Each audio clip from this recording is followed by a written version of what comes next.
जब उनकी सरकार थी उन्होंने कहा था कि देश की संपत्ति पर पहला अधिकार मुसलमानों का है। इसका मतलब ये संपत्ति इकट्ठी करके किसको बांटेंगे? जिनके ज्यादा बच्चे हैं उनको बांटेंगे, घुसपैठियों को बांटेंगे।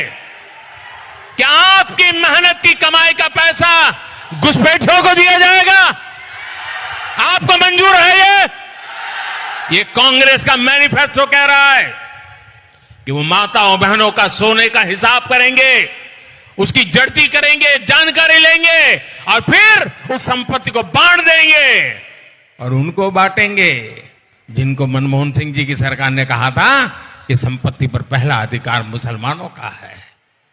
भाइयों बहनों, ये अर्बन नक्सल की सोच, मेरी माताओं बहनों, ये आपका मंगलसूत्र भी बचने नहीं देंगे। और अगर मोदी जी मंगलसूत्र का महत्व समझते तो वो ऐसी अनैतिक बातें नहीं करते। किसान पर कर्ज चढ़ता है तो उसकी पत्नी अपने मंगलसूत्र को गिरवी रखती है। बच्चों की शादी होती है या दवाई की जरूरत होती है तो महिलाएं अपने गहने गिरवी रखती हैं। नोटबंदी हुई और महिलाओं की बचत इन्होंने ली, तब मोदी जी कहाँ थे? जब देश में उन्होंने कहा कि कल से लॉकडाउन हो जाएगा और सारे मजदूर यूपी बिहार अलग अलग जगहों में पैदल निकले क्योंकि इन्होंने ट्रेनें बंद कर दी, बस बंद कर दी। जब खाना नहीं मिल रहा था शहरों में तो महिलाओं ने अपने गहने अपनी बचत गिरवी रखी, तब मोदी जी कहाँ थे? किसान आंदोलन हुआ, 600 किसान शहीद हुए, उनकी विधवाओं के मंगलसूत्र के बारे में सोचा मोदी जी ने? मणिपुर में एक जवान की बीवी को